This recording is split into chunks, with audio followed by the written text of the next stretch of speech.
No hay alternativa. En tu corazón hay un hueco del tamaño de Dios que solamente Dios puede llenar. Mi amigo, fuera de Cristo todo es absurdo, y lo que es 1000 veces peor, fuera de Cristo solo obtendrás de Dios condenación y juicio por causa de tus pecados.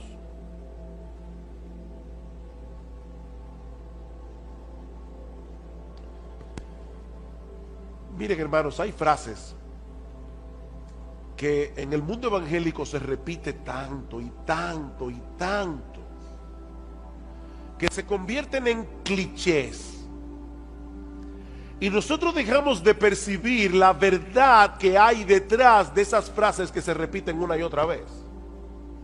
¿Recuerdan ustedes cuando estábamos predicando de Colosenses y decíamos que hay una fórmula matemática en Colosenses? Cristo más nada es igual a todo. Decía una poetisa cristiana: si yo no tuviera nada excepto a Cristo, lo tendría todo como quiera. Eso no es un cliché, eso es una gran verdad. Cristo es el todo en todos. Es Cristo, es Cristo, es Cristo. Mis hermanos, mis amigos que están aquí, el significado de la vida, el propósito de nuestra existencia, todo gira en torno a Él. Él es el centro. Es Cristo, es Cristo, es Cristo y nadie más. Dice en la Escritura que hay un solo Dios y hay un solo mediador entre Dios y los hombres, Jesucristo, hombre. Él se introdujo en la historia humana. Él vino y vivió debajo del sol. ¿Sabes para qué? Para morir por nuestros pecados, para reconciliarnos con Dios, y ahora ofrece en el Evangelio perdón y vida eterna a todo el que viene a Él en arrepentimiento y fe. A todos nos gusta pensar que las cosas que hacemos son importantes y que hacen alguna diferencia, que nosotros vamos a dejar una huella en el mundo cuando salgamos de aquí, pero ¿realmente es así? O para ponerlo en una forma más general, ¿hay algún propósito y significado para la existencia del hombre en un mundo como este, donde tenemos que enfrentar tantos problemas, tantas injusticias, tantas cosas torcidas que no parecen enderezarse nunca? ¿De qué sirven nuestros logros o comportarse de cierta manera si al final de cuentas todos vamos a morir, no importa cómo hayamos vivido? Ese es el tipo de cuestionamientos que se plantea el autor del libro de Eclesiastés, que comenzaremos a estudiar a partir de esta mañana. Y su respuesta inicial es tan desalentadora, tan devastadora, que algunos se preguntan cómo es posible que un libro como ese haya sido incluido en la Biblia. Una lectura superficial de Eclesiastés puede llevarnos a pensar que este libro fue escrito por un filósofo fatalista, no por un hombre inspirado por el Espíritu Santo. Para que tengan una idea del tipo de declaraciones que vamos a ver a lo largo de esta serie, permítanme darles un breve muestrario. Eclesiastés capítulo 2, versículo 17. Aborrecí por tanto la vida. Eso dice un hombre inspirado por el Espíritu de Dios. Aborrecí por tanto la vida, porque la obra que se hace debajo del sol me era fastidiosa, por cuanto todo es vanidad y aflicción de espíritu. Asimismo aborrecí todo mi trabajo que había hecho debajo del sol, el cual tendré que dejar a otro que vendrá después de mí. Eclesiastés 3:18. Dije en mi corazón, es así por causa de los hijos de los hombres, para que Dios los pruebe y para que vean que ellos mismos son semejantes a las bestias. Porque lo que le sucede a los hijos de los hombres y lo que le sucede a las bestias, un mismo suceso es. Como mueren los unos, así mueren los otros, y una misma respiración tienen todos. Ni tiene más el hombre que la bestia, porque todo es vanidad. Eclesiastés capítulo 7, versículo 15. Todo esto he visto en los días de mi vanidad. Justo hay que perece por su justicia. Un justo que perece por su justicia. Y hay impío que por su maldad alarga su vida. No seas demasiado justo. Oigan lo que dice la Biblia. No seas demasiado justo. ni seas sabio con exceso. ¿Por qué habrías de destruirte? No hagas mucho mal, ni seas insensato. ¿Por qué habrás de morir antes de tu tiempo? Y yo no voy a hacer ningún comentario, simplemente estoy leyendo algunos versículos. Capítulo 8, versículo 14. Hay vanidad que se hace sobre la tierra, que hay justos a quienes sucede como si hicieran obras de impíos. Y hay impíos a quienes acontece como si hicieran obras de justo. Digo que esto también es vanidad. Por tanto, alabé yo la alegría que no tiene el hombre bien debajo del sol, sino que coma y bebe y se alegre, y que esto le quede de su trabajo los días de su vida, que Dios le concede debajo del sol. ¿Y qué le parece esta? Se lo voy a leer de la Biblia de las Américas. Eclesiastés 10:19. Para el placer se prepara la comida, el vino alegra la vida y el dinero es la respuesta para todo. Alguna persona dice medio en broma: el dinero no te lleva a la felicidad, pero te deja como a una cuadra. Y uno se ríe de ese tipo de declaraciones, pero encontrarla en la palabra de Dios, mis hermanos, eso es otra cosa. Es por eso que algunos consideran el libro de Eclesiastés como el más enigmático de todos los libros de la Biblia. De hecho, una persona le llama a Eclesiastés el niño problemático de la familia de los libros de la Biblia. Sin embargo, como espero que nosotros veamos a lo largo de esta serie, este no solo es un libro fascinante, inspirado por el Espíritu de Dios, un libro que nos prepara para recibir el Evangelio de Jesucristo, sino que también es de gran ayuda para que los creyentes tengan una correcta perspectiva de la vida aquí y ahora. Lo que hace el autor de Eclesiastés, como veremos en un momento, es examinar la vida del hombre desde una perspectiva completamente secular, sin tomar en cuenta la existencia de Dios, para entonces mostrarnos que desde ese punto de vista la vida del hombre es completamente absurda. La vida del hombre no tiene ningún sentido. En la mañana de hoy yo quisiera introducir este libro de las Escrituras considerando básicamente tres cosas: su autor, su tema y su propósito. Eso es todo lo que vamos a ver en esta mañana. Veremos el autor de Eclesiastés, el tema de Eclesiastés y el propósito de Eclesiastés. Versículo 1, Eclesiastés capítulo 1, versículo 1. Palabras del predicador, hijo de David, rey en Jerusalén. Esta palabra que nuestras versiones de la Biblia traducen como predicador es la palabra hebrea Kohelet, un título que se le daba en aquellos días a un orador oficial que tenía la autoridad para convocar una asamblea y para enseñar a una asamblea. De hecho, la palabra griega para asamblea es la palabra griega eclesia, de donde proviene nuestra palabra iglesia y de donde proviene también el título de este libro, Eclesiastés, o el predicador. Algunos traducen esta palabra como el maestro, otros como el filósofo. Hay otros que prefieren dejarla sin traducción y de llamarle a este individuo simplemente el Kohelet, pero la traducción de nuestras versiones sigue siendo una de las mejores: el predicador. Ahora bien, ¿quién es este predicador que se atribuye la autoría de este libro? Bueno, su nombre no se menciona en ninguna parte de Eclesiastés, pero todo luce indicar que se trata del rey Salomón. En el versículo 1 se refiere a sí mismo como hijo de David, rey de Jerusalén, y más adelante en el versículo 12 nos dice que él fue rey sobre todo Israel. Mis hermanos, ¿quién fue el único hijo de David que pudo reinar sobre toda la nación de Israel? Únicamente Salomón, porque en los días de Roboam, el hijo de Salomón, el reino se dividió en dos. Así que todo luce indicar que este predicador no es otro que el rey Salomón, aparte de que las experiencias que él comparte en el libro encajan perfectamente en lo que nosotros conocemos en la Biblia del rey Salomón. Como ustedes recordarán, Al principio de su reinado, el Señor se le apareció a Salomón y le dijo: pídeme lo que tú quieras.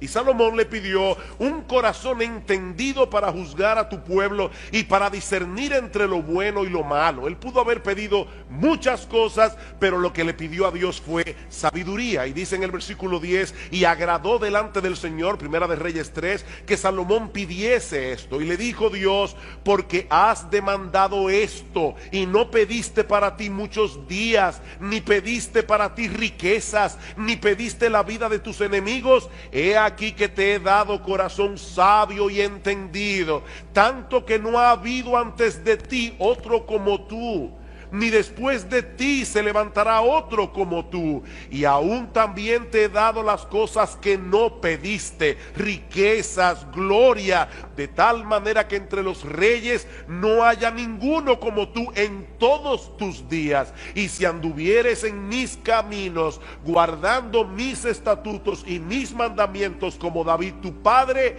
yo alargaré tus días. Lamentablemente, Salomón no permaneció siendo fiel a Dios. Dice en el primer libro de Reyes, en el capítulo 11, que sus muchas mujeres desviaron su corazón hacia la idolatría. Salomón llegó a tener 300 esposas y 700 concubinas, un harén de 1000 mujeres. Por supuesto, la idolatría tiene consecuencias. Y la vida de Salomón se volvió un total desastre. Y aunque nosotros no tenemos constancia de que Salomón se haya arrepentido y haya vuelto a los caminos del Señor, el libro de Eclesiastés parece ser su testimonio de arrepentimiento. Al final de su vida, Salomón quiso compartir las lecciones que aprendió de mala manera durante su tiempo de apostasía. ¿Cuál es el tema de este libro? Versículos 2 y 3. Vanidad de vanidades, dijo el predicador, vanidad de vanidades, todo es vanidad. ¿Qué provecho tiene el hombre de todo su trabajo con que se afana debajo del sol? Y hermanos, esta es una frase clave que se repite 29 veces en todo el libro. Lo que Salomón quiere hacernos ver es que si la existencia humana se limita al aquí, al ahora, si no tomamos en cuenta lo que ocurre del otro lado del sol, cuando partamos de este mundo a la presencia del Señor, entonces nada de esta vida tiene sentido. Vanidad de vanidades, vanidad de vanidades, todo es vanidad. La Nueva Versión Internacional traduce esta frase: lo más absurdo de lo absurdo, lo más absurdo de lo absurdo, todo es absurdo. Y aún otro lo traduce: frustración de frustraciones, todo es frustración. La palabra vanidad también se repite una y otra vez en el libro de Eclesiastés, 38 veces en total, y se refiere a algo que no tiene sustancia, algo inútil, algo sin valor. Mi amigo, si tú dejas a Dios y a la eternidad fuera de la ecuación, lo que te queda es una vida vacía, sin propósito y sumamente frustrante. Salomón parece estar sacando balance aquí, al final de su vida, de todas las cosas que él tuvo la oportunidad de experimentar, cuando Dios dejó de ser relevante para él, y el resultado final fue menos que nada. Vanidad de vanidades. Los judíos empleaban ese tipo de expresiones cuando querían enfatizar una idea, como cuando nosotros decimos rey de reyes. Él es el rey que está por encima de todos los reyes, o cantar de los cantares. Es el cantar más extraordinario, es el cantar que está por encima de todos los cantares. Bueno, lo que Salomón nos está diciendo aquí es que no hay una cosa más vana que una vida sin Dios. Eso es lo más vano, ya más vano no se puede ser. Esa es la vanidad de las vanidades. Y lo repite 2 veces: vanidad de vanidades, vanidad de vanidades. Y por si todavía alguien no entendió la fortaleza de su idea, concluye diciendo: todo es vanidad. Todo es vanidad. Eso sería la existencia humana si todo lo que tuviéramos fuera esta vida. Venimos de la nada, somos el producto de un accidente sin propósito, nos dirigimos inevitablemente a convertirnos otra vez en nada. Y entre una nada y otra nada, nosotros tenemos que estar viviendo en este mundo lleno de dificultades, lleno de problemas, donde los momentos de felicidad son muy escasos y muy transitorios. Por eso alguien decía que antes de preguntar si hay vida después de la vida, habría que preguntar si hay vida ahora. No después de la vida, es si hay vida ahora. Un día viene, otro día va, muy similar al anterior, y después de muchos días, la muerte. La pregunta es, ¿para qué afanarse tanto? Si al final de cuentas todos terminamos con las manos vacías. Versículo 3, ¿qué provecho tiene el hombre de todo su trabajo con que se afana debajo del sol? ¿Cuál es tu ganancia? Bueno, mire, yo me conformo con dejar un legado a las generaciones futuras. Genial.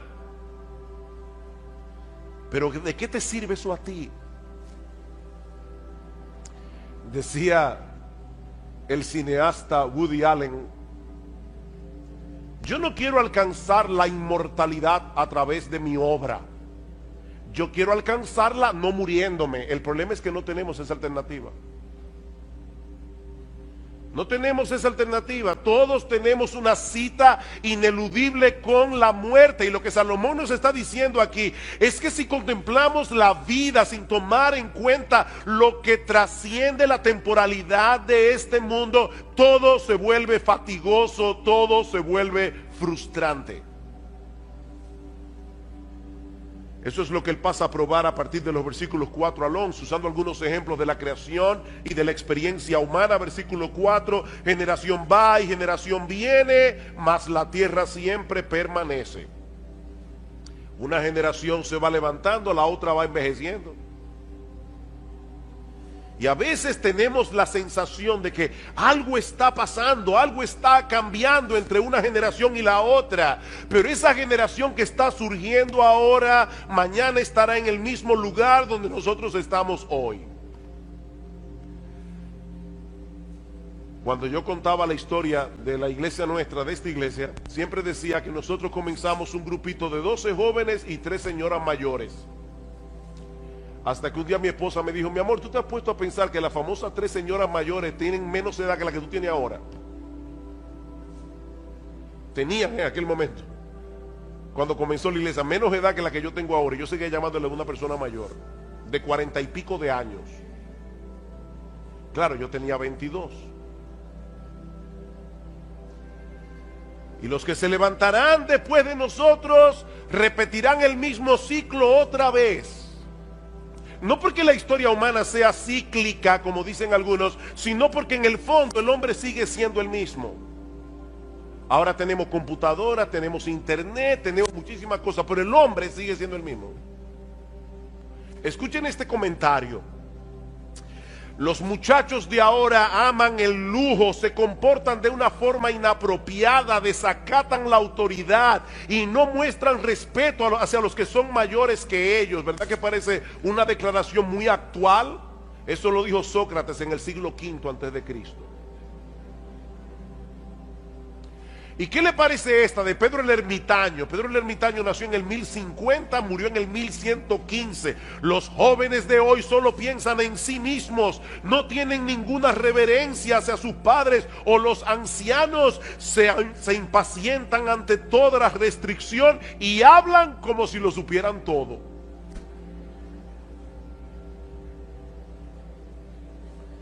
Ustedes ven el punto. La historia está en movimiento, pero nada cambia en realidad. Nada cambia. Es lo mismo que nosotros vemos en los procesos de la naturaleza.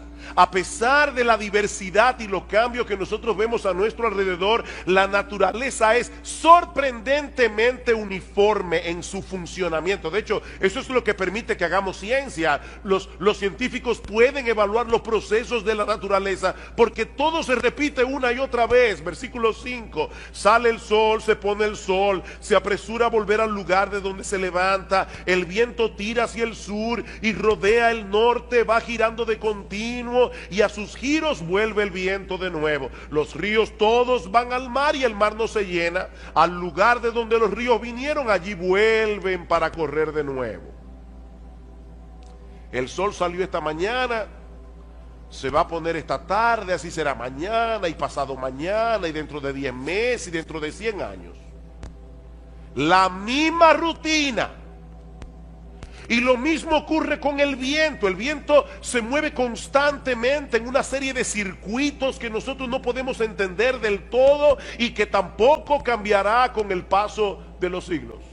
El mismo circuito. Todos los ríos desembocan en el mar, pero el mar nunca se llena. Y al lugar de donde los ríos vinieron, allí vuelven para correr de nuevo. La misma cosa una y otra vez. Y esa monotonía de la naturaleza no es otra cosa que un reflejo de la monotonía de la vida humana. En ciencia política hay un principio que se conoce como el gatopardismo. Por una novela que se llamó El gato pardo, donde apareció esta frase memorable: si queremos que todo siga como está, necesitamos que todo cambie. ¿Cómo así? Bueno, lo que este principio establece es que los políticos tienen que iniciar constantemente algo que se parezca una transformación revolucionaria, pero dejando en realidad las mismas estructuras de poder, de manera que todo cambia, pero nada cambia. ¿O no es así? Eso es el gatopardismo. Todo cambia, pero nada cambia. Eso es básicamente lo que Salomón nos está diciendo en Eclesiastés. Lo que nosotros vemos en los procesos naturales es lo mismo que ocurre en la experiencia del hombre. Versículo 8. Todas las cosas son fatigosas más de lo que el hombre puede expresar. Nunca se sacia el ojo de ver ni el oído de oír. Eso fue cierto en los días de Salomón, lo es en el día de hoy. En la historia de la civilización, el hombre nunca había tenido a su alcance tantas posibilidades de ver y oír cosas diferentes. Hace 200 años, si usted quería escuchar música tocada por una orquesta, usted tenía que ir a donde la orquesta estaba. Ese era un lujo que muy pocas personas podían darse. Hoy día cualquier muchacho tiene a su alcance un montón de dispositivos, de programas, de aplicaciones que le permiten ver y escuchar lo que quiera y cuando lo quiera. iPod, iPhone, iPad, iTunes, MP3, YouTube, SoundCloud, Netflix, Crackle y yo no sé cuántas cosas más. ¿Y saben qué? No importa cuántas cosas veas, no importa cuántas cosas escuches, nunca te sentirás satisfecho. Nunca te sentirás plenamente satisfecho. Yo recuerdo cuando era niño, a mi padre le encantaba hacernos cuentos árabes. Y yo recuerdo uno en particular donde había un rey que le ofreció la mitad de su reino a cualquier persona que pudiera llevarle algo que fuera más pesado que lo que él tenía en su mano. Y las personas comenzaron a traer cosas pesadas, lingotes de oro cada vez más pesadas, y siempre lo que el rey tenía en la mano pesaba más. Y la gente decía, ¿cómo es posible que este hombre pueda tener algo en su mano envuelto en un pañuelo que pese más que todo lo que nosotros llevamos? Finalmente un sabio que le dijo, lléveme donde el rey. Cuando pusieron el pañuelo en la balanza, este sabio cogió un poco de tierra, lo puso en la otra balanza y la tierra pesó más. Y todos quedaron sorprendidos hasta que él dio la explicación. Lo que hay envuelto en ese pañuelo es un ojo humano. Y el ojo humano no se sacia con nada, pero al final tendrá que contentarse con un puñado de tierra. nunca se sacia el ojo de ver. Siempre queremos ver otra cosa, escuchar otra música, tener otra experiencia. Lo que ayer me emocionaba, hoy me causa aburrimiento. ¿O no es así? Así como el mar nunca se llena, nuestros sentidos tampoco. Es por eso, hermanos, que la industria del entretenimiento es tan exitosa. Nosotros queremos algo nuevo, algo que nos libere de ese ciclo interminable de insatisfacción y de hastío. El problema es que todo lo que el mundo ofrece debajo del sol nos deja exactamente en el mismo punto de partida. Versículo 9. ¿Qué es lo que fue? Lo mismo que será. ¿Qué es lo que ha sido hecho? Lo mismo que se hará. Y nada hay nuevo debajo del sol. ¿Hay algo de lo que se puede decir, he aquí esto es nuevo? No, ya fue en los siglos que nos han precedido. Si leemos con cuidado la historia, veremos que el hombre sigue siendo esencialmente el mismo con el paso de los siglos. Las mismas dudas, los mismos problemas, las mismas aspiraciones, los mismos anhelos, la misma lucha. Lo que parece novedoso no es más que un pasado que ya se olvidó. Decía el periodista Malcolm Muggeridge, todas las nuevas noticias son viejas noticias ocurriendo a nuevas personas. ¿Escucharon eso? Todas las nuevas noticias son las viejas noticias ocurriéndole a nuevas personas. Versículo 11. No hay memoria de lo que precedió, ni tampoco de lo que sucederá. Habrá memoria en los que serán después. En otras palabras, la gente suele de sufrir de amnesia histórica. La gente suele sufrir de amnesia histórica. Y eso nos hace creer que algunas cosas son novedosas cuando en realidad no lo son. Generaciones van, generaciones vienen, cada una repitiendo los mismos errores de la generación anterior y creyendo al mismo tiempo que están siendo originales. La vida debajo del sol es fatigosa, repetitiva, monótona, hastiante. Eso es lo que Salomón nos está diciendo. Y cuando el hombre trata por sí mismo de descubrir el significado y propósito de todo esto, el resultado es una visión fragmentada de la realidad que no le hace ningún sentido. Es como cuando estamos tratando de armar un rompecabezas y hay piezas que faltan.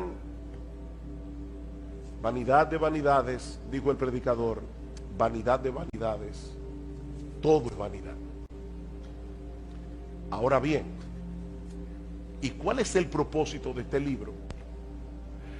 ¿Por qué Dios inspiró al autor de Eclesiastés para que pusiera por escrito reflexiones tan deprimentes acerca de la vida en este mundo?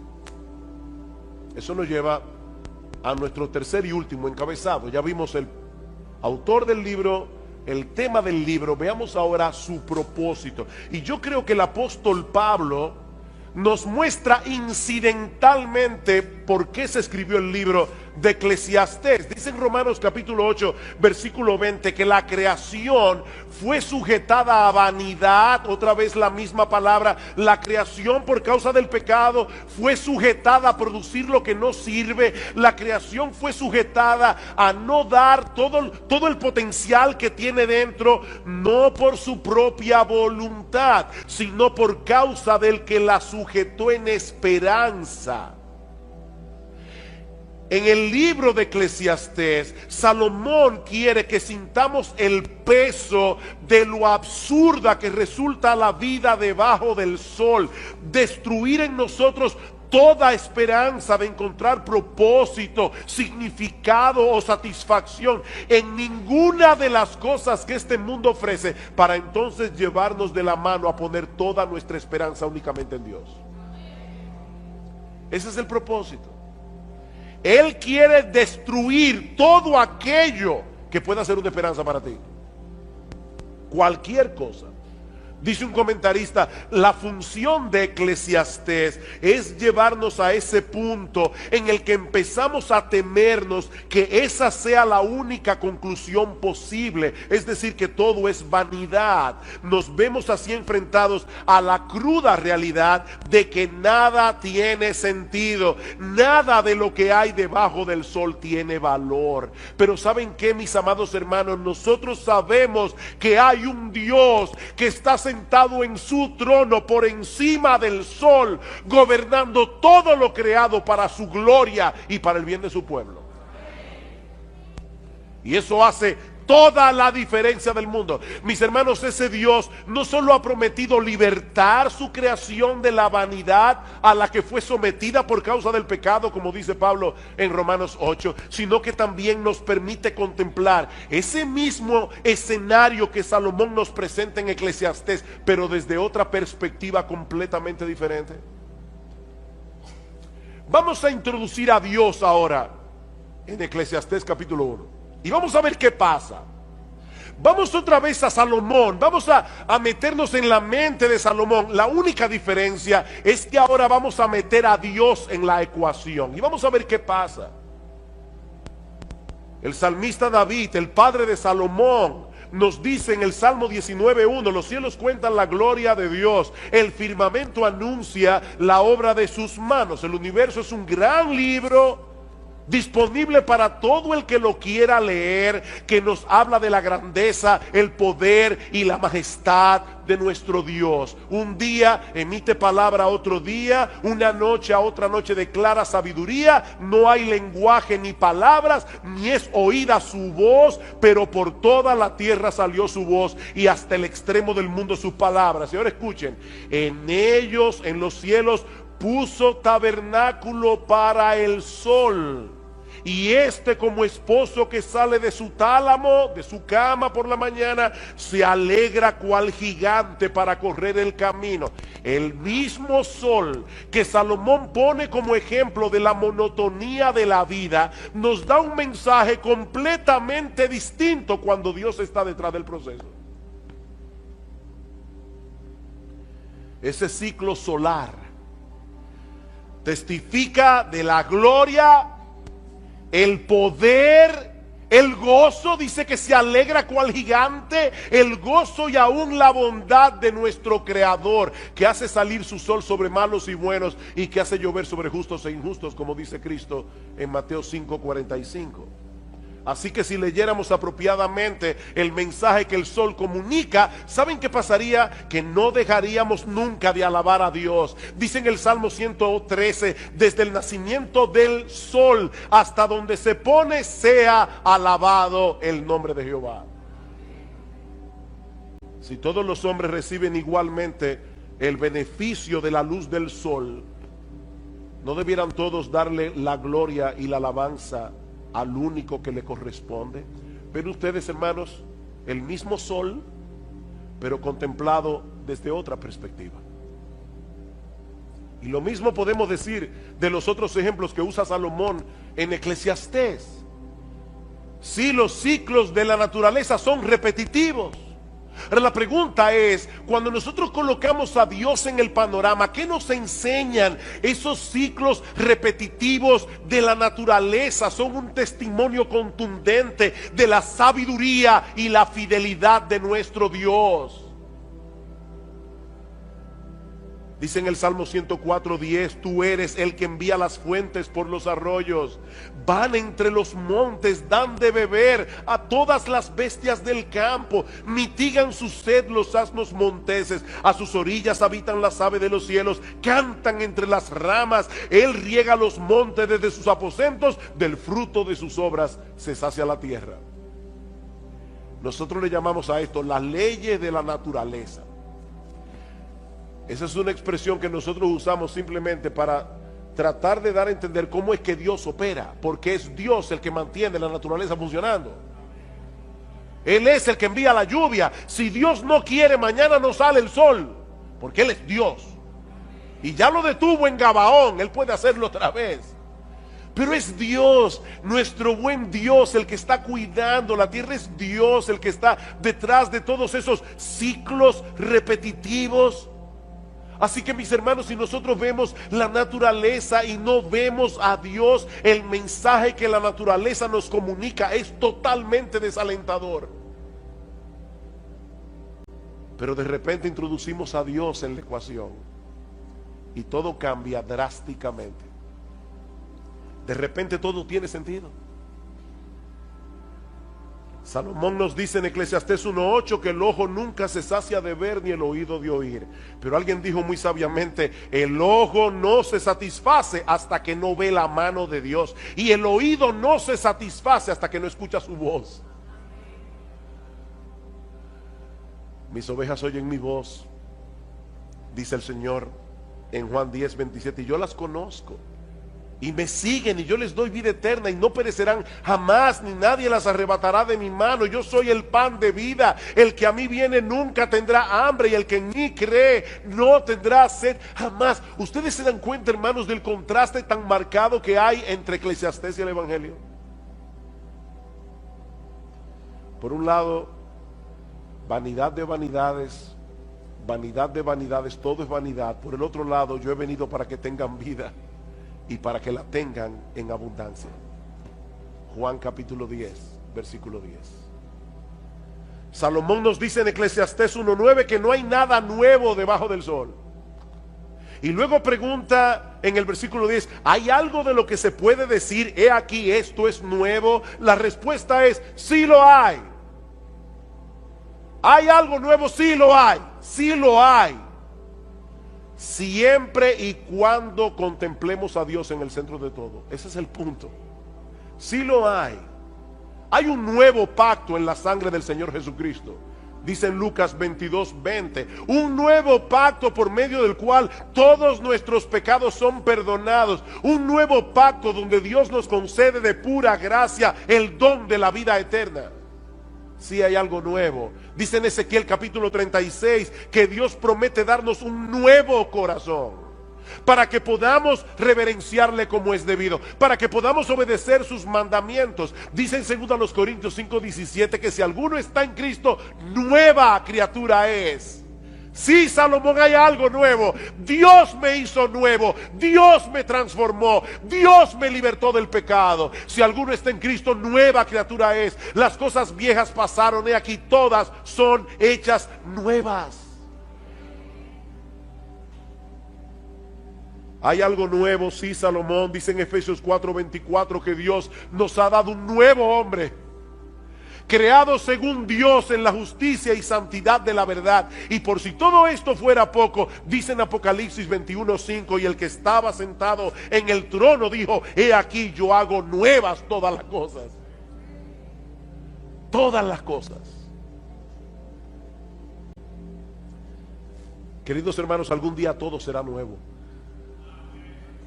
Algún día todo será nuevo. Esta creación que fue sujetada a vanidad, esta creación que fue sujetada a producir lo que no sirve, será libertada de la esclavitud de la corrupción, dice Pablo en Romanos 8:21, a la libertad gloriosa de los hijos de Dios. En aquel día será eliminado por siempre todo vestigio del pecado en nosotros y en lo creado. Y ¿saben qué, mis amados hermanos? Nunca más experimentaremos la frustración y el hastío que muchas veces experimentamos en este mundo caído, aún los cristianos.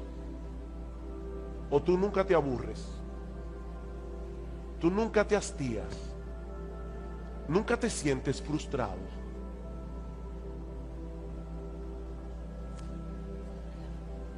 Mi hermano, déjame hacerte una pregunta.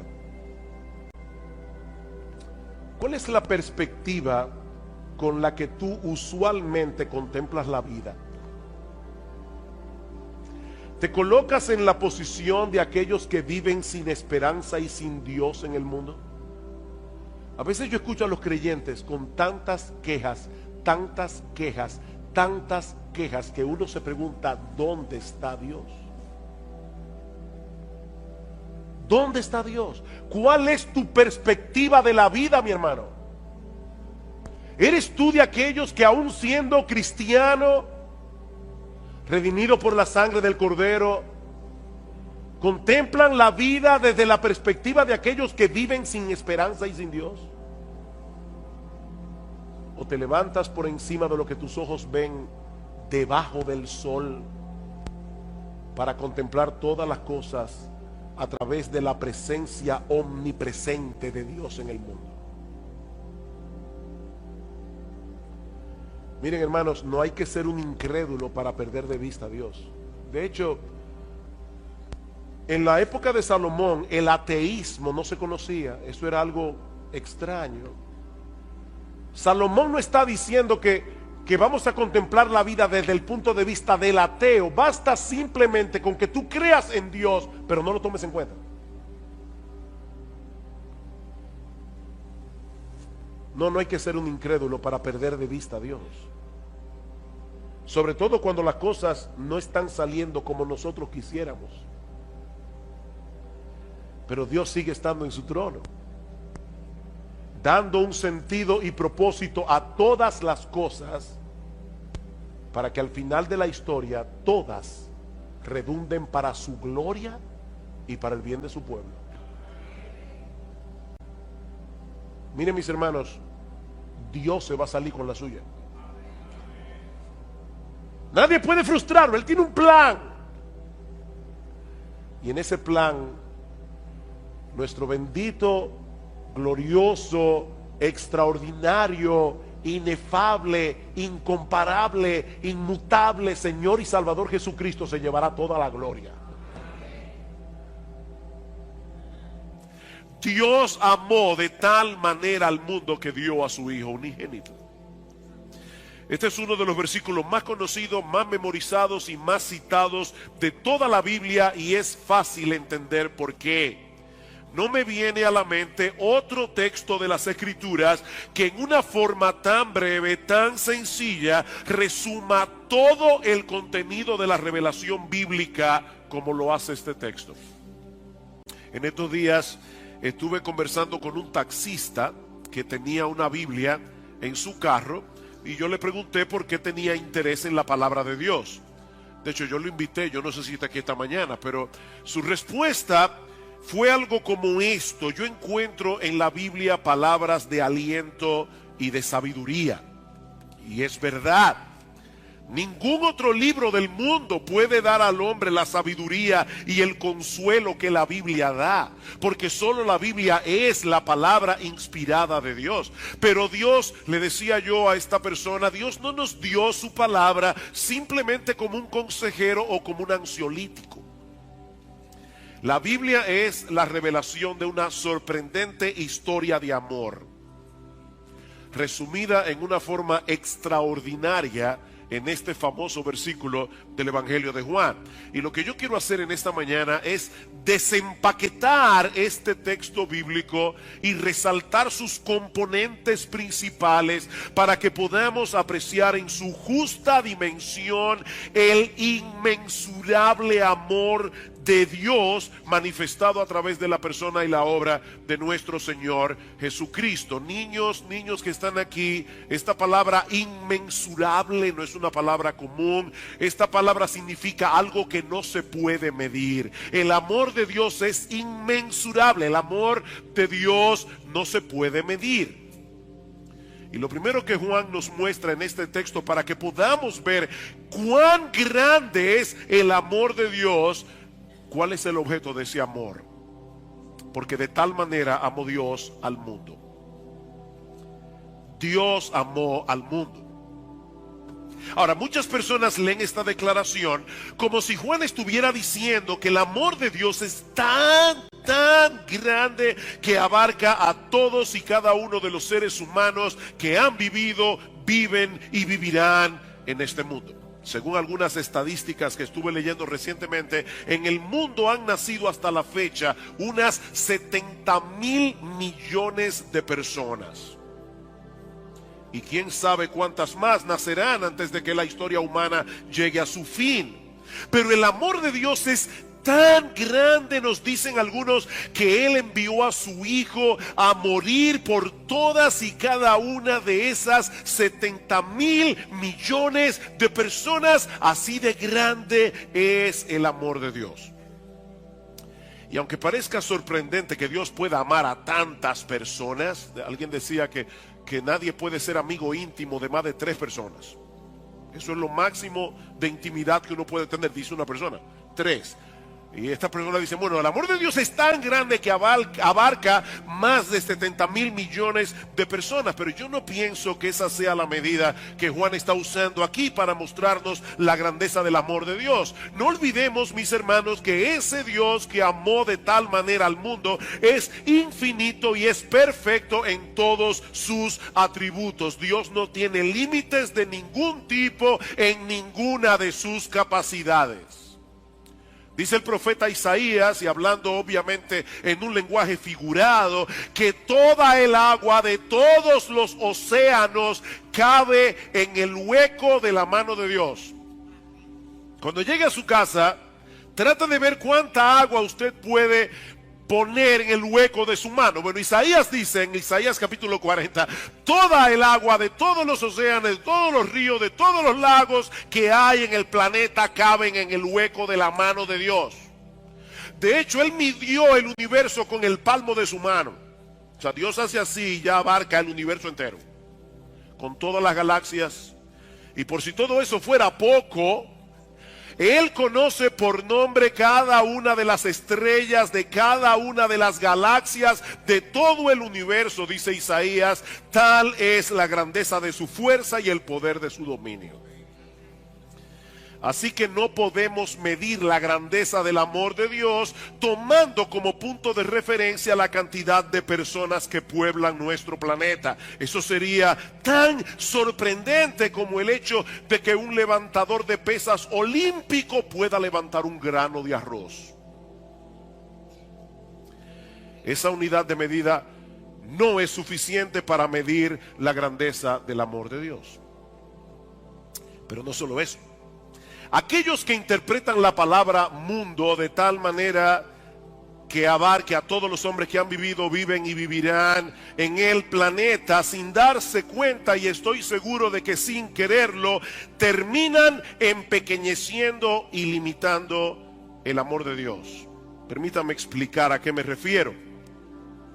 Es evidente que no todas las personas del mundo se salvan, ¿verdad que sí? No todo el mundo cree en Cristo. No todo el mundo irá al cielo. Así que si identificamos la palabra mundo con todos y cada uno de los seres humanos que han vivido, viven y vivirán en el planeta, tenemos que llegar a la conclusión de que lo que Dios hizo a favor de todos esos individuos fue abrirles un camino de salvación y nada más. Y luego dejar en sus manos la posibilidad de salvarse. Es como si el texto dijera que Dios amó de tal manera a todos y cada uno de los seres humanos que han vivido, viven y vivirán en este mundo, que dio a su Hijo unigénito para hacer posible que cualquiera de ellos pueda salvarse, pero sin asegurar la salvación de ninguno. Por eso es que pienso que eso empequeñece y limita el amor de Dios. Mis hermanos, es imposible que nosotros interpretamos este texto de esta manera. Y créanme que no es mi interés en esta mañana meterme en una discusión teológica por el mero hecho de discutir. Mi interés es que apreciemos en su justa medida el inmensurable amor de Dios. Noten que en el versículo 17 el Señor Jesucristo dice que Él vino al mundo a salvar al mundo, no simplemente a hacer posible que algunos se salven. Versículo 17, porque no envió Dios a su Hijo al mundo para condenar al mundo. De hecho, sería perfectamente legítimo que Dios enviara a su Hijo a exterminar al mundo, porque el mundo lo merece. Pero Cristo no vino a exterminar al mundo que merece ser exterminado, Él vino a salvarlo.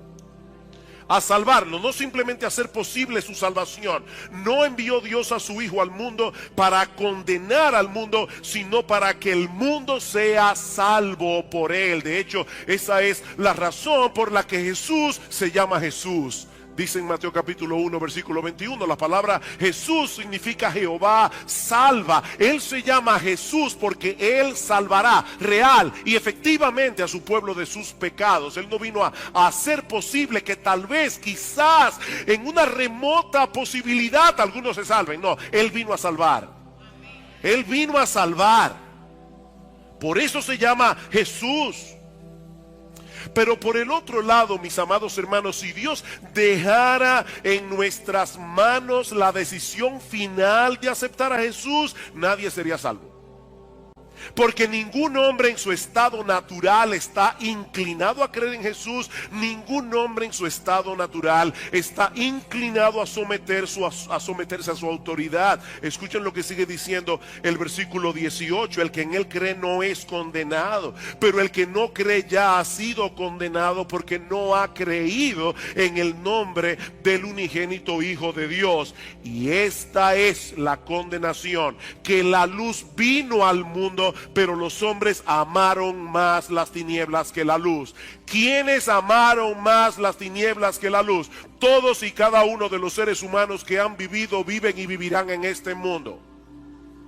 No aman la luz, porque sus obras eran malas, dice Juan. Porque todo aquel que hace lo malo aborrece la luz y no viene a la luz para que sus obras sean reprendidas. Mis amados hermanos, ¿cuántas personas de este planeta hacen lo malo?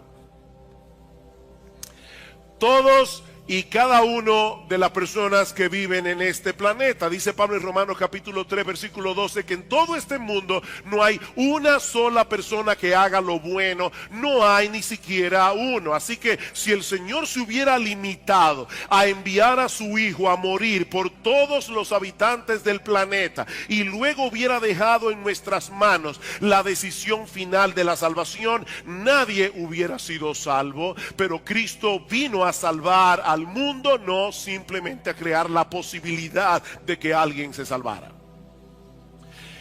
¿Qué significa entonces que Dios amó al mundo?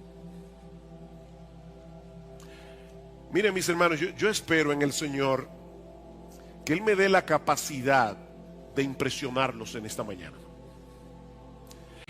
¿Qué significa que Dios amó al mundo?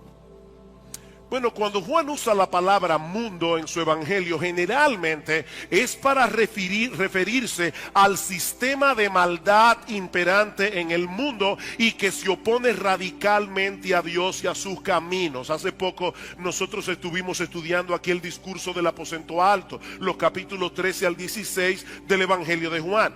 Y uno de los temas prominentes de ese discurso es la oposición que el mundo levanta contra los cristianos por el mero hecho de ser cristianos. Si el mundo os aborrece, dice el Señor, sabed que a mí me ha aborrecido antes que a vosotros. El mundo aborrece a Cristo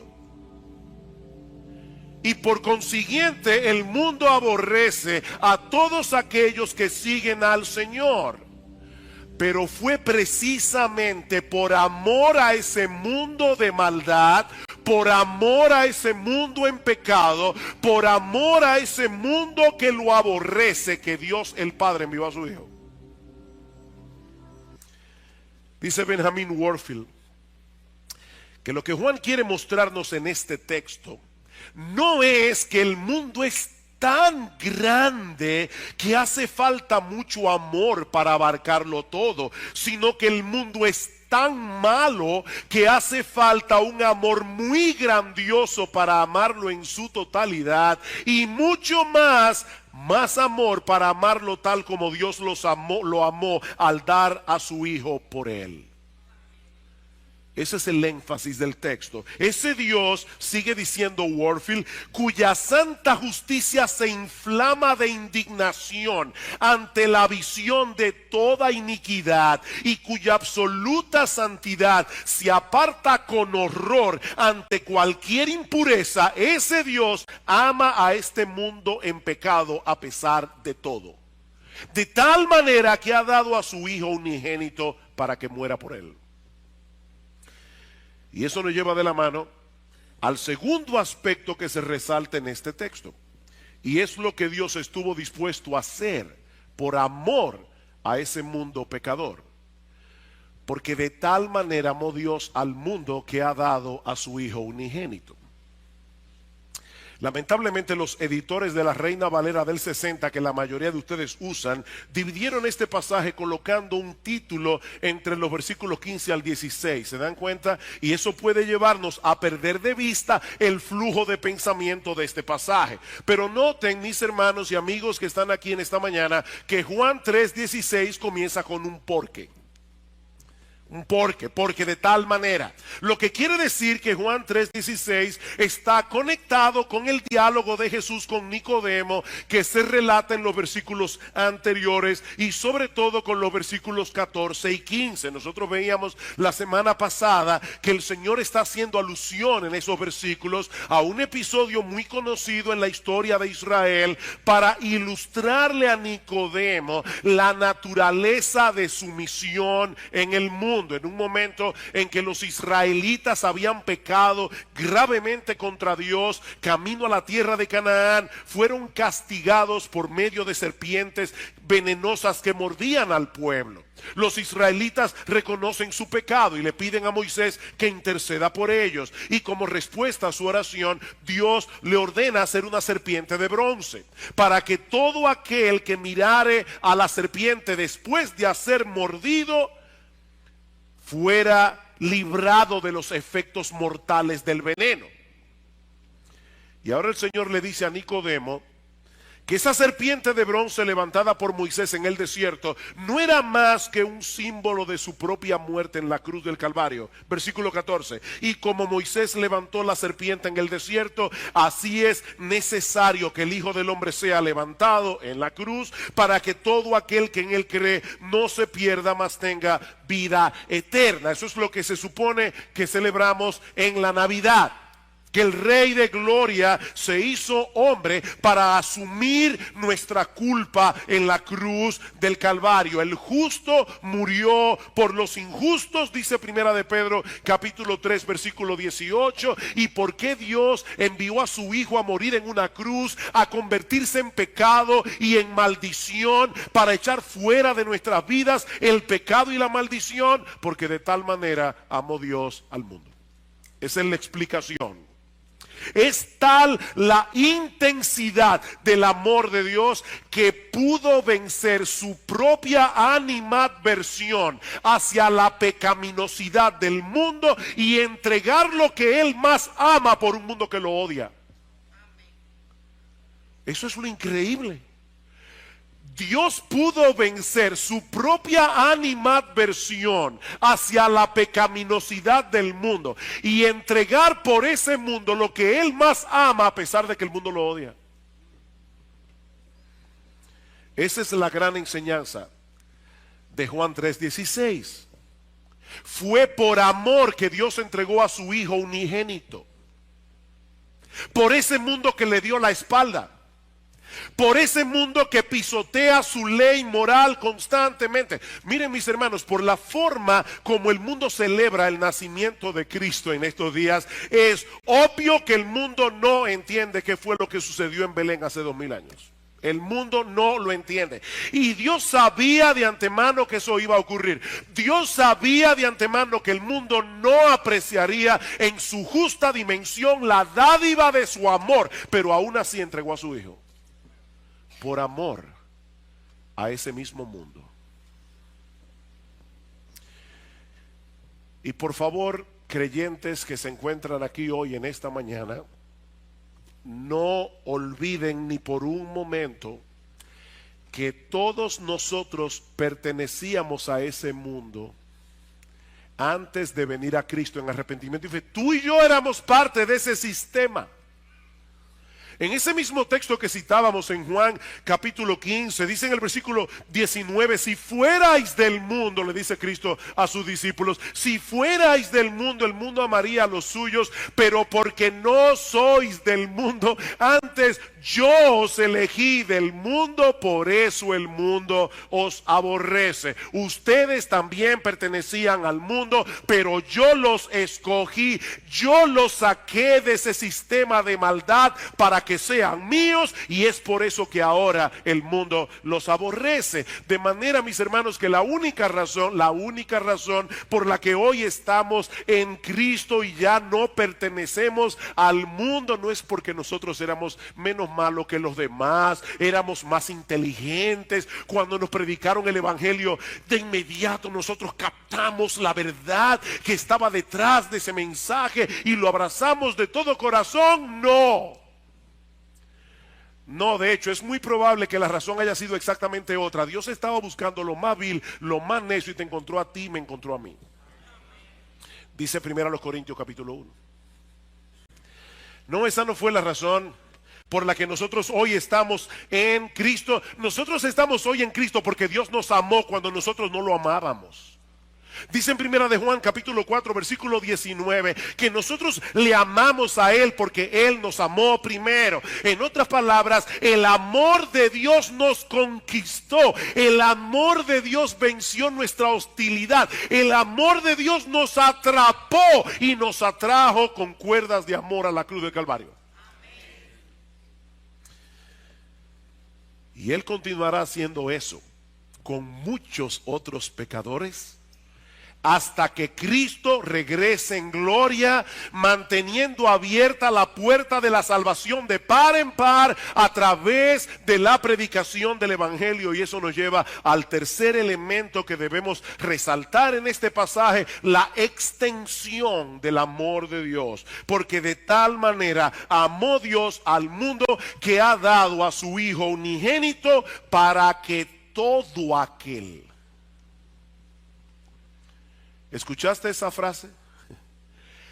Todo aquel, sin restricción, sin importar su condición social, sin importar su condición económica, sin importar su condición educativa, sin importar la raza a la que pertenezca, sin importar los años que tenga, sin importar incluso su grado de pecaminosidad.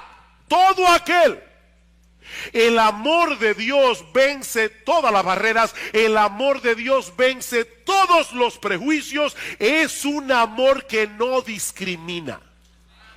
Todo aquel, cualquiera que venga será recibido. Óyeme bien, mi amigo, no importa lo que tú hayas hecho, no importa lo que tú hayas pensado y dicho contra Dios, no importa cuántas veces tú hayas rechazado el evangelio. Todo aquel, Cristo dice en Juan capítulo 6 versículo 37 que ninguno que venga a Él clamando por misericordia será echado fuera. Ninguno, ni uno solo. Mi amigo, Dios no pone ningún tipo de condición, excepto una, la que aparece en nuestro texto.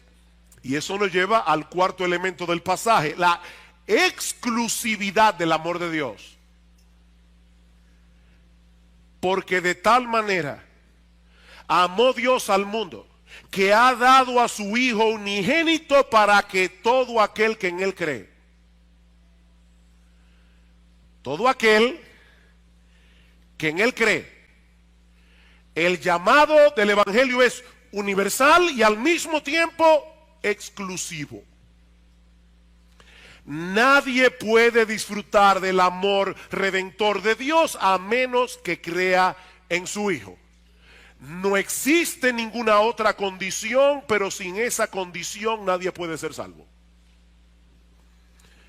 Eso quiere decir que lo que Dios espera del pecador, óyeme bien, mi amigo, lo que Dios espera del pecador no es que tenga fe.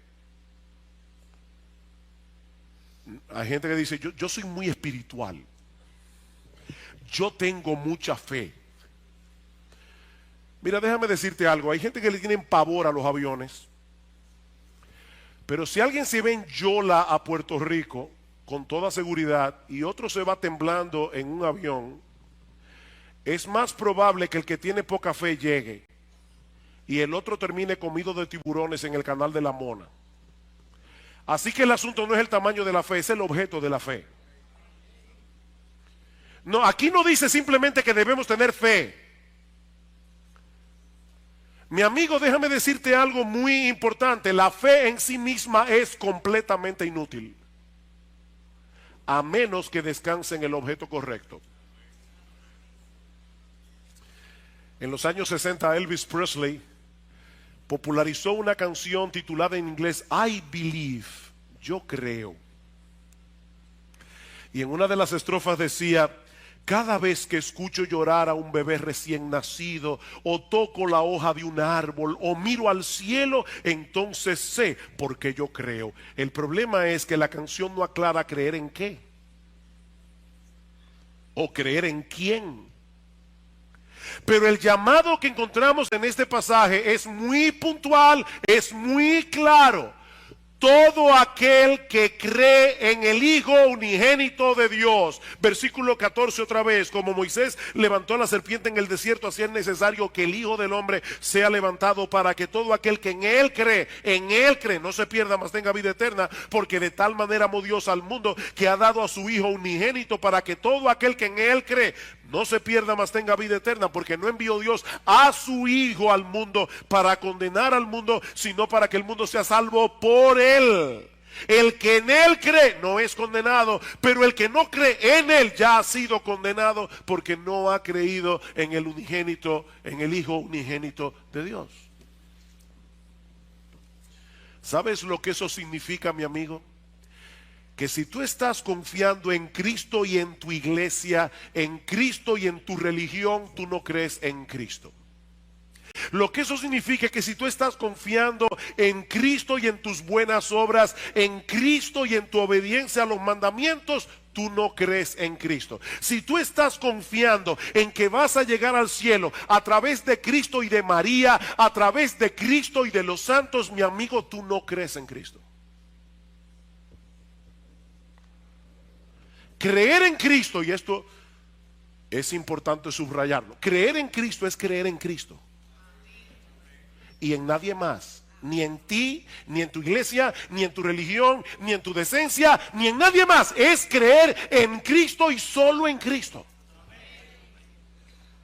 Decía Gresham Machen, un gran teólogo de finales del siglo XIX, principios del siglo XX, él decía que algunas personas creen que van a llegar al cielo como aquellos que cruzan un lago o un río en un bote de remos. Si usas únicamente el remo de la fe, ¿qué va a pasar? Vas a dar vuelta en círculo. Si usas únicamente el remo de las obras, va a suceder lo mismo, solo que en el sentido opuesto. Pero si usas el remo de la fe y el remo de las obras, vas a poder cruzar el río y llegar al otro lado. Esa sería una buena ilustración, decía Gresham Machen, si fuéramos a llegar al cielo en bote. Pero resulta que nadie va a llegar al cielo en un bote de remos. El que llegue al cielo va a llegar únicamente por medio de Jesucristo. Yo soy el camino, yo soy la verdad, yo soy la vida. Nadie, ¿y a quién incluye ese nadie? A todos. Nadie viene al Padre sino por mí. Mi amigo, todas las otras vías inventadas por el hombre te llevarán a un destino equivocado.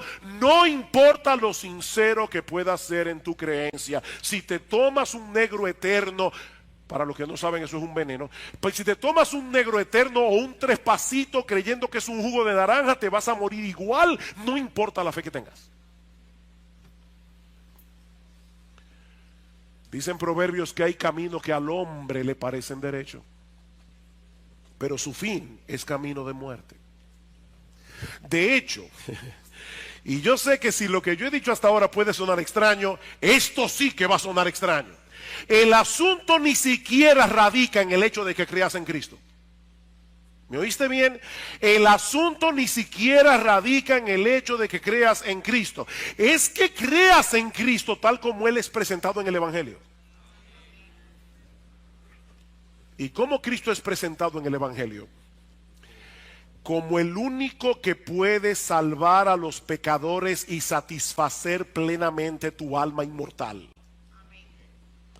Yo soy el pan de vida, dice el Señor en Juan capítulo 6, versículo 35. El que a mí viene nunca tendrá hambre, y el que en mí cree no tendrá sed jamás. En otras palabras, solo yo puedo satisfacer plenamente a todos aquellos que creen en mí, que creen que acerca de Cristo, que solo en Él hay plena salvación, que solo en Él hay plena satisfacción.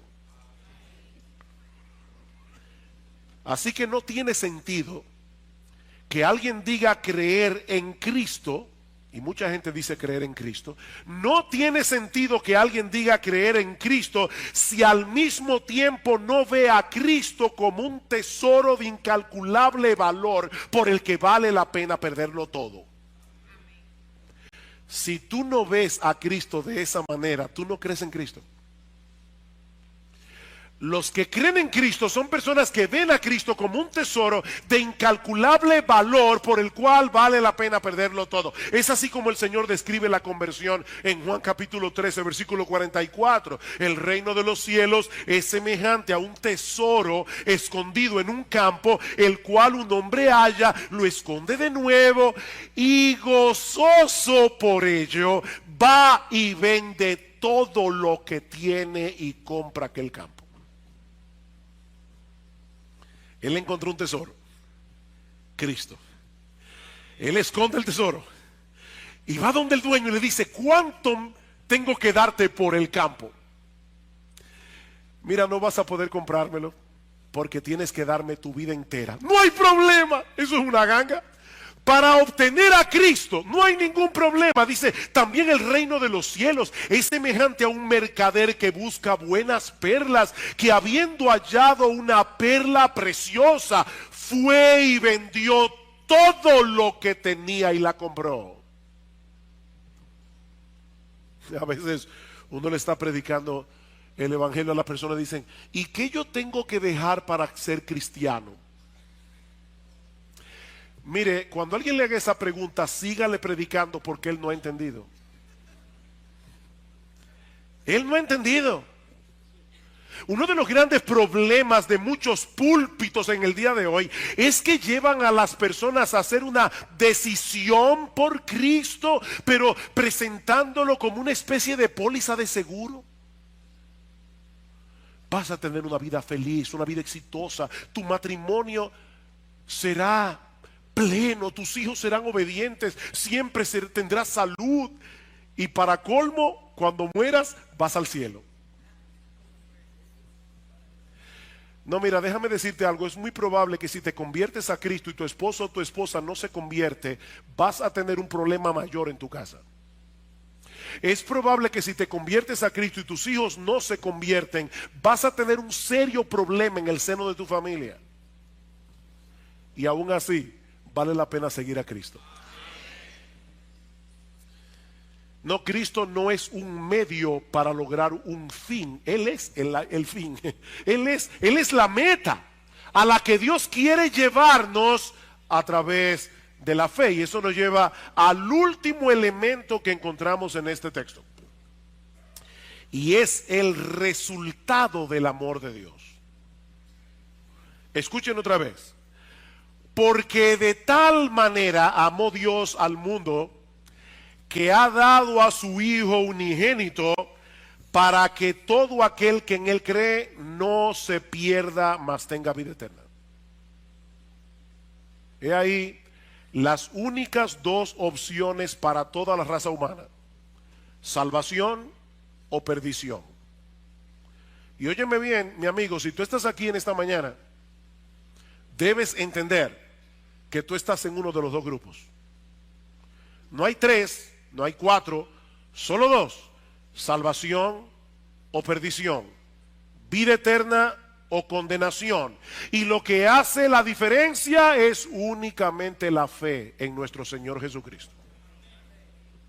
Los creyentes no tendrán que enfrentar el veredicto de condenación en el tribunal de Dios porque hemos confiado en aquel que pagó nuestra deuda muriendo en nuestro lugar en la cruz del Calvario. Pero los que permanecen en su incredulidad no podrán escapar de ese terrible destino porque el veredicto ya fue emitido en el tribunal de Dios. El que en él cree no es condenado, pero el que no cree ya ha sido condenado porque no ha creído en el nombre del unigénito Hijo de Dios. De hecho, eso es lo que el Señor repite otra vez en el versículo 36. El que cree en el Hijo tiene vida eterna, pero el que rehúsa creer en el Hijo no verá la vida, sino que la ira de Dios está sobre él. Otra vez, solo hay dos opciones: vida eterna, condenación perpetua.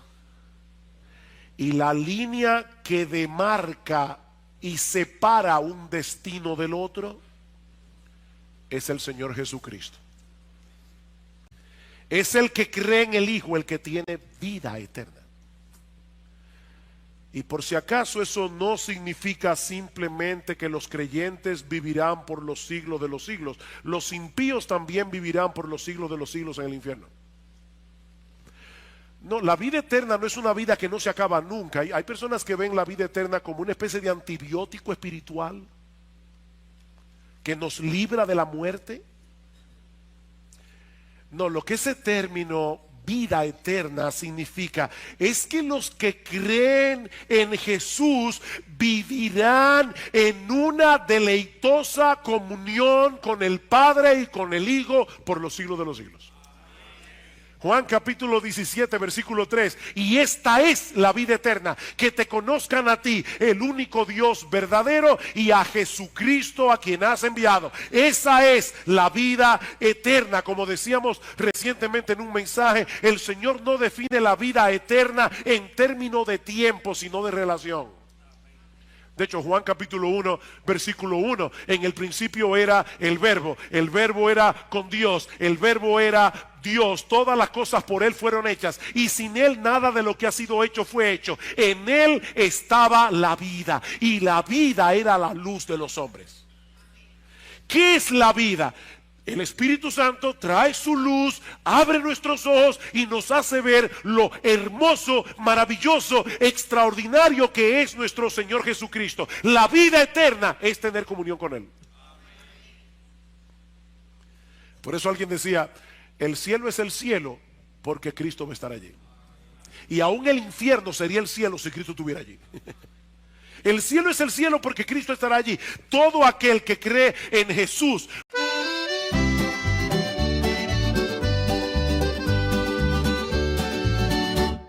Lasciati mi scendi un mele tu, un sole che scuria traerà.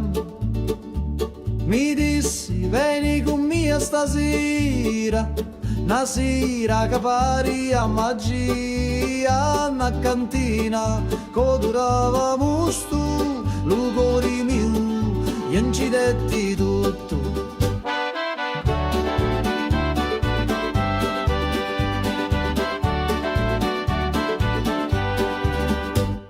Gira chiagnina lenta e sorda, e giro frasso che canta ancora, che non è vino rosso come fuoco, ambivio frasso, scordavo loco, manichini, dove speranza, da sta terra tutto danza.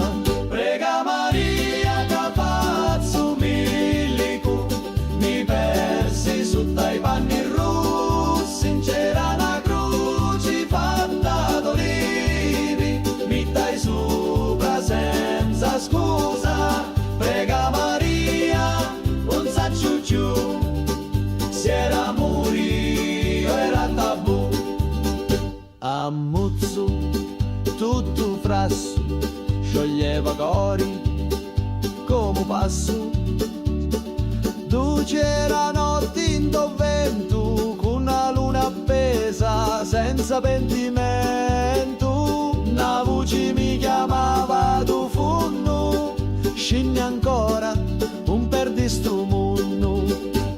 ta cantina, il tempo si ferma, ogni goccia è storia eterna.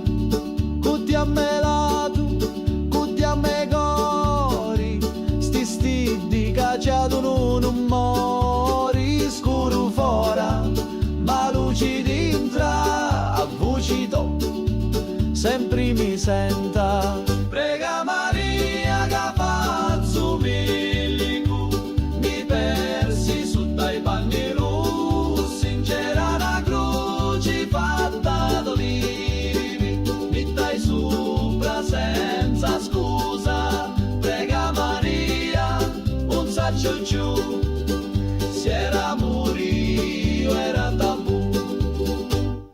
Lassati mi scigno meletu, ogni volta, ogni giornata, a ti torno in ta cantina, con vino speranza e una picca rovina.